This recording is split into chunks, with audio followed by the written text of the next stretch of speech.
Hello everyone, this is Dr. Himavashni working as an assistant professor at SR University.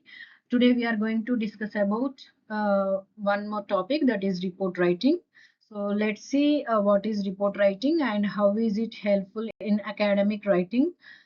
So if you can see the overview, what we are going to discuss in this lecture. So we are going to discuss about definition and explanation of report writing and purpose and goals and varieties of report writing, process and methodology, importance and benefits of report writing, structural format and operational framework. So if you go to the definition of a report, so a report provides a detailed account of a particular subject that someone has carefully examined or researched. So this report writing is very much important for every individual who is working in some organization, because whatever position you are in, you have to submit few reports. Like for example, I am working as a teacher, and I have to provide progress report for my students and attendance reports for my students. These are basic level reports. And next, if you can see, there will be scientific reports. That means someone will do research on something and they wanted to give a detailed explanation on the process how they did it. So that is what is called as scientific reports. And one particular workshop happened in our college, or one faculty development program we organized, and some other events we have conducted at an educational institution or in a corporate office. So you have to submit a formal report on that particular event or a particular program. So that is what is called as a report, in which you are giving detailed evidences, so that the next coming people will understand what kind of events or what kind of programs are being conducted at that particular organization. So if you can see, a report provides a detailed account of a particular subject. Like for example, you are writing a report on faculty development program. Here you will start writing with from which date to which date, and on what that particular faculty development program we organized, and at what time it started,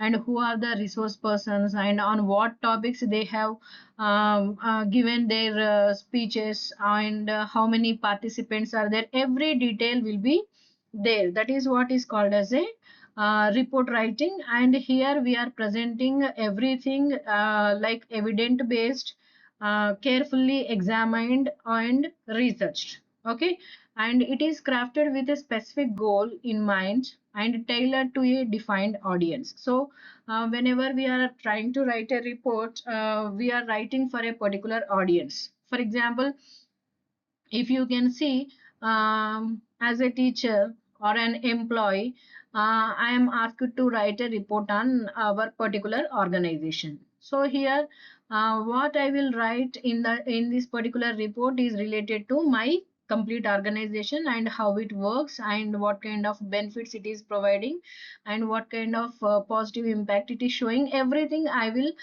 merge in this report. And who will read this particular report of mine? As I am working as an employee in an educational institution, maybe I will write a report which is convenient for my students. So my students will be my audience. Sometimes I write a report for my students' parents, and parents read that particular report. Here, audience are parents of the students. So whenever you are writing a particular report, it is crafted with a specific goal in mind, and it is customized and tailored to a particular audience, so that you have to keep in mind. And it also includes precise data and supporting evidence. So whenever we are writing reports, we are not supposed to write our own personal perceptions, but we have to include the data with supporting evidence. Then only it is considered as a completely authentic academic report. And it has to be presented in an organized and systematic layout. As we are mentioning that this is a report with evidences, so we have to present these evidences in an organized and systematic layout. Then only it is considered as an authentic data or report. So what are the purpose purposes and goals of writing these reports.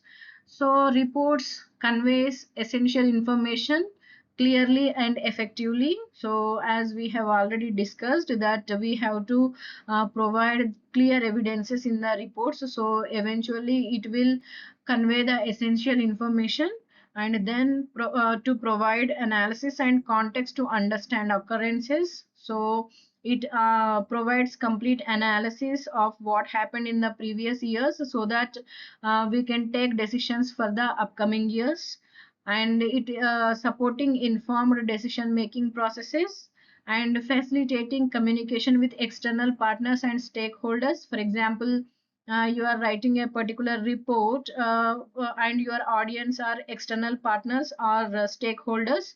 So you are writing this report so that your main goal is to make the external partners to understand what actually is happening in your company or in your organization.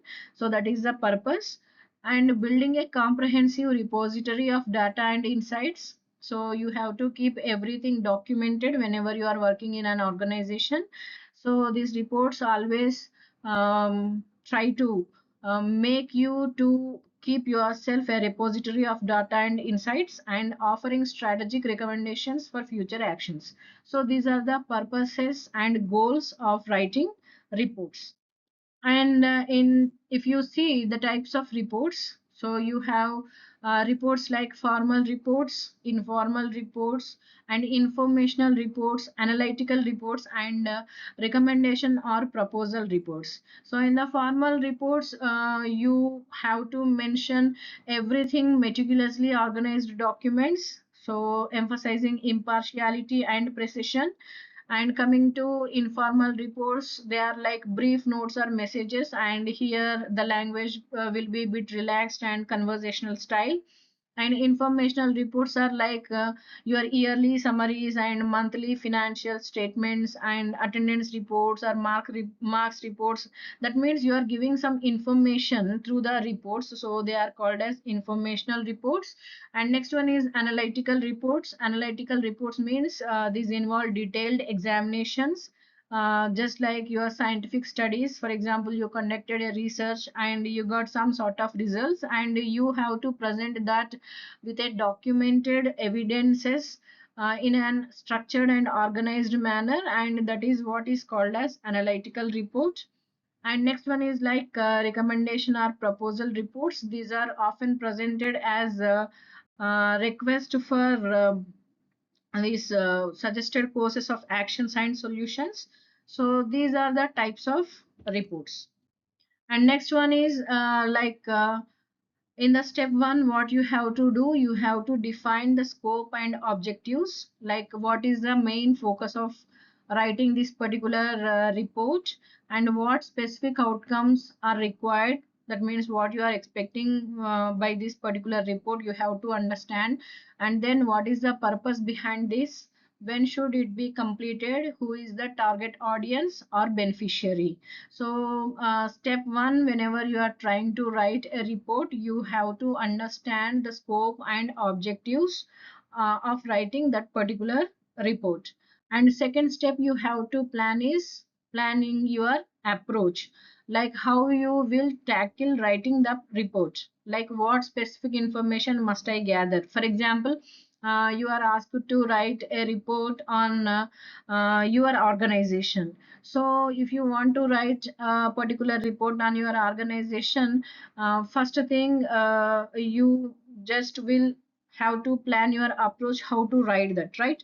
So at this point of time, what you have to think about is what specific information must I gather, and then you have to search for is there any preliminary research or background reading required, and which articles, reports, or documents should I consult, and then should I reach out to the library or other resources for help, and will I need to conduct interviews or observe subjects directly, is it necessary to collect and record data, what strategy will I use to carry out these tasks. So once you are ready with your objectives of writing that report. Second one, you have to focus on how to plan your research. So this is like cross checking your background data. So you're not supposed to jump into conclusion, and you're not supposed to write about your organization based on your personal perception, but you have to first search for the objectives about writing that particular report. Then you have to plan your approach. This is step 2. And in step 3, you have to gather your data, like you have to conduct thorough research, and you have to review relevant materials required to write that particular report. And then you have to follow a clear sequence of steps to craft your assignment, right? So this is step 3, gathering your data. And next, step 4, you have to outline your framework. So your framework might consist of some following components, like title slide should be there, executive overview you have to give, and then you have to mention table of contents. That means what is there and how, what kind of structure you have followed, you have to mention in the table of contents. Then you have to mention opening remarks and scope and objectives of writing that particular report, and what kind of methodology you have followed, and what are the key findings through your report, and final conclusions, and suggested actions, and sources and bibliography, and supplementary materials. So this is the outline of your framework whenever you are writing a particular report.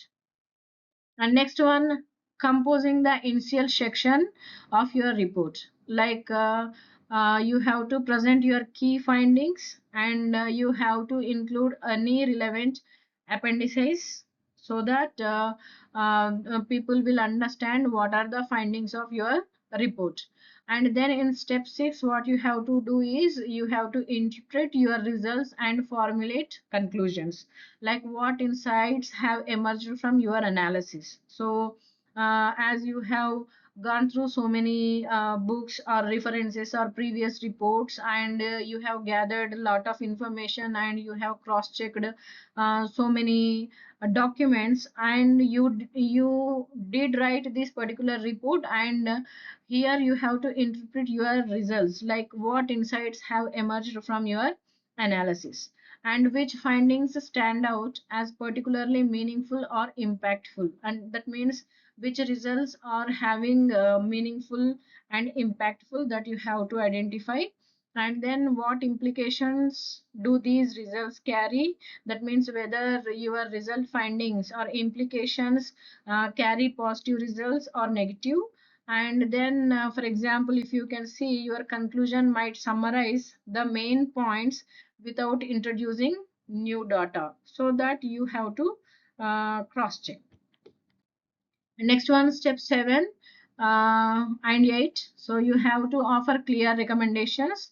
So review your key findings and conclusions carefully. Once you are done with writing your conclusions, you have to again go through your key findings and conclusions carefully, and identify specific actions that should be taken based on your analysis. So you have to identify what kind of specific actions can be taken based on the analysis that was done by you, and then verify that your suggestions are realistic and logically stem from your conclusions. So as I mentioned earlier, you are not supposed to mention or write your personal perceptions whenever you are writing a report. So here you have to verify that your suggestions are realistic, that means authentic, and they are logically stem from your conclusions. And then you have to provide sufficient detail to ensure the reader fully understands your recommendations. So you are not supposed to keep the audience in the ambiguous situations. You have to give detail, sufficient details, so that every reader, because you clearly know that who are your audience, so based on that you have customized your report. So you have to give sufficient details, so that every reader who is going through your report fully understand what kind of recommendations you are suggesting. Okay, and then in step 8, you have to assemble your reference list. Your reference list is nothing but so to write that particular report, what kind of other reports or other books or other journals or whatever previous data you have gone through, you have to write them as references.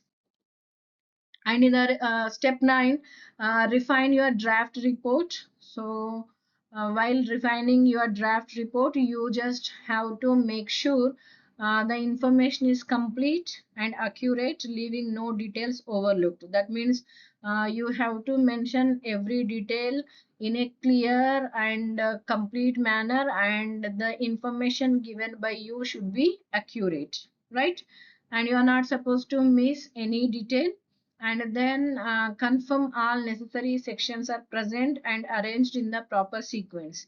So as we have discussed earlier, report writing, you have to follow an organized structure of a particular format you have to follow, right? So there you just cross check all necessary sections are present, and everything is arranged in a proper sequence. And then strive for maximum clarity and impact in your writing. So whenever you are writing report, make sure that you have to go through maximum clarity, because there are audience who will go through your report and they have to understand. So make sure that you are going through maximum clarity and impact in your writing whenever you are trying to or writing a particular report. And what is the importance of crafting reports? So now we have discussed how we have to write a report and how we have to plan objectives, and then how we have to gather information and what kind of organized data we have to present and why our findings are important. Now everyone will get a doubt like what is the importance of crafting reports. We will see why report writing is essential. Okay, so report writing or reports, they serve as a vital channel for effective communication, right? For example, effective communication in the sense, for example, I am working in an organization and I am asked to write a particular report. And why I am trying to write this report? Because I just want to give an authentic and formal information which is there in my organization, so that other people will understand what is actually happening, so that they will understand is it okay to go through this particular organization or not. That means that will give them some sort of realistic information to take a particular decision, right? So that means it is a vital channel for effective communication. Report writing is a vital channel for effective communication, so that others can understand what actually is happening in a particular organization or in a particular event or in a particular subject, like that. And these reports provide business owners and company leaders, organizational heads, and government officials with the insights needed to make and timely decisions and strategic plans. For example, if you take like Fair and Lovely company, so the sales reduced by 30 percentage in the month of April.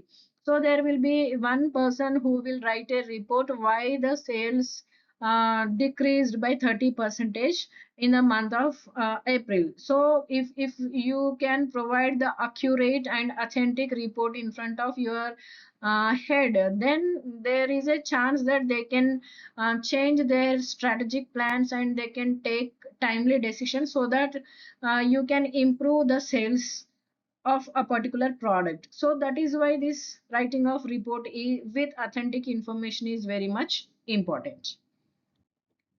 And if you can see the importance of report writing, so this report writing will act as tool of communication, and it is also helpful in decision making, and it gives consolidate information, and it will be like permanent record, okay, for repository of information. And it is useful for planning, and it is also useful for future reference, and it will be useful for extensive usage. So this kind of importance we have with the help of these report writing or reports.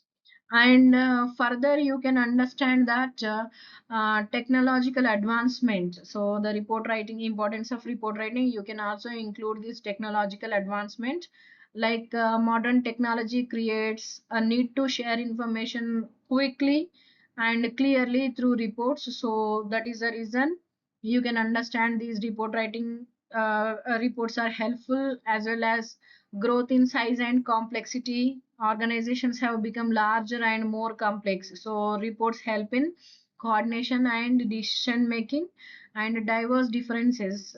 So people are coming from different backgrounds, departments, and cultures, and they are working together. So reports help maintain clear communication and growth in specialization. So different experts and specialists need detailed written reports to share technical information. So based on all these kind of things, we can understand that learning how to write a report or maintaining reports or knowing about reports is more important.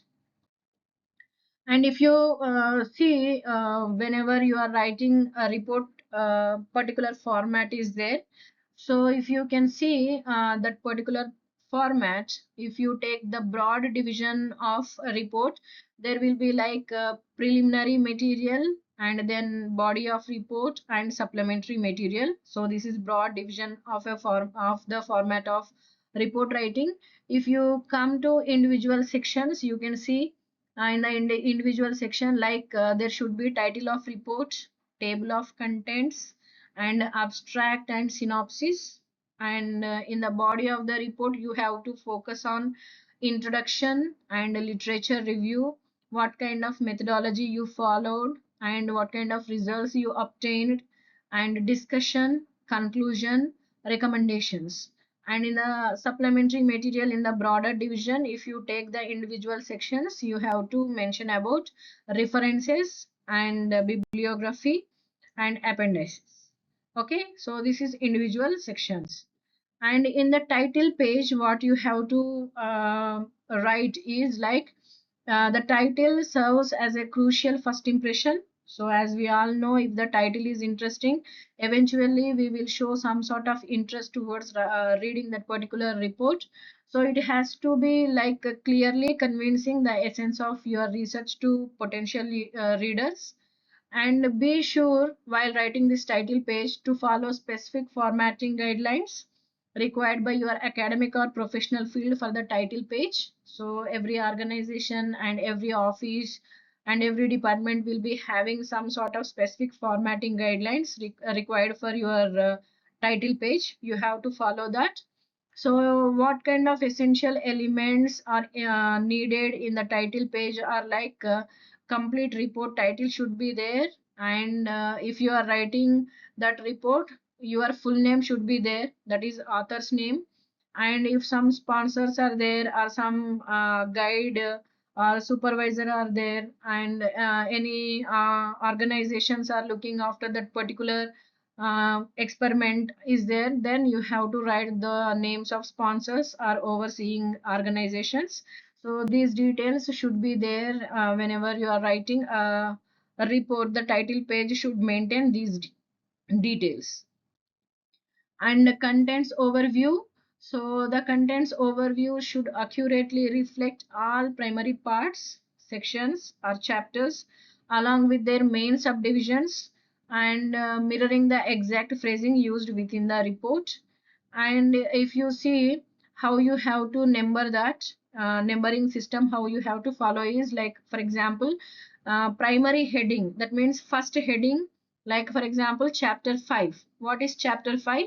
Analysis and discussion, right? That is chapter 5. So that is called as primary heading. And after that, if you want to go through secondary heading, you have to write like 5.2. For example, as we mentioned, primary heading is chapter 5, so you mentioned 5, analysis and discussion, right? And then in the second, this is what primary heading is called, analysis and discussion. So this is primary heading. And next is in the secondary heading, as this is chapter 5, you have to mention, as this is secondary heading, 5.2, impact of stress levels, right? This is analysis. And after secondary heading you want to subdivide the secondary heading, then that is tertiary heading, and you have to write like 5.2.1, that is another title. So in this manner you have to write first one primary heading, secondary heading, and tertiary heading. If it is like chapter 5, so 5.2, 5.2.1 like that, or else you can write 5.1 like that. But after that no further breakdown beyond this tier is allowed, like 5.2.1.1 again. So you are not supposed to break like that, you are supposed to keep the headings like this. Okay, so this is about contents overview. And then always align major and secondary heading closer to the left margin. They have to be in the left margin, not on the right side or in the middle. They have to maintain left margin to maintain a clear organized appearance. And authors have liberty to name or label each chapter according to their preference. So it is up to author what kind of title they have to give, but numbering you have to maintain as I explained in the previous slide. Next, gratitude and recognition.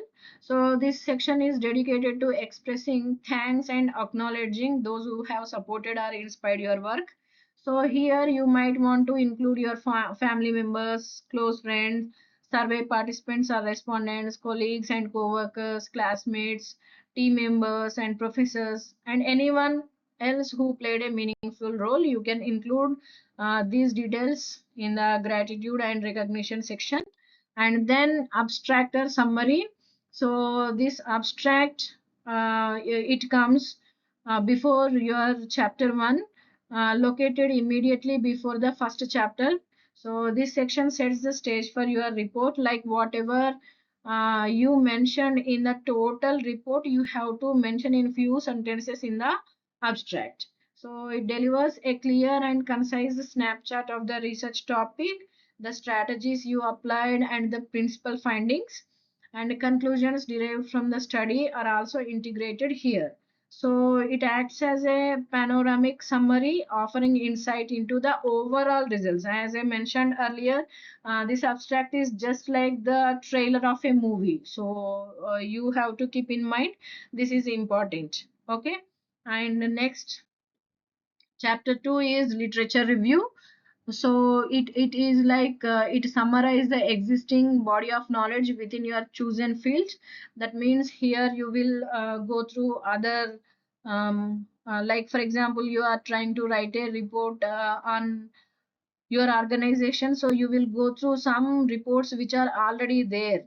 Okay, and you are writing a particular report on a particular research, so what kind of previous research happened in that field, those kind of things you will go through in this literature review, and explore any related disciplines or topics that might influence your study, so some kind of books or journals like that. And to understand specific research gap that highlights the need for further investigation, so outlining your approach to addressing this identical gap through your research efforts. These things will be there in your chapter 2, that is literature review. And coming to chapter 3, research approach, like what kind of research approach you have followed. Like clearly, you have to specify when, where, and by what means the study was conducted and how you conducted it. And you have to organize the sections with relevant subsections or descriptive headings.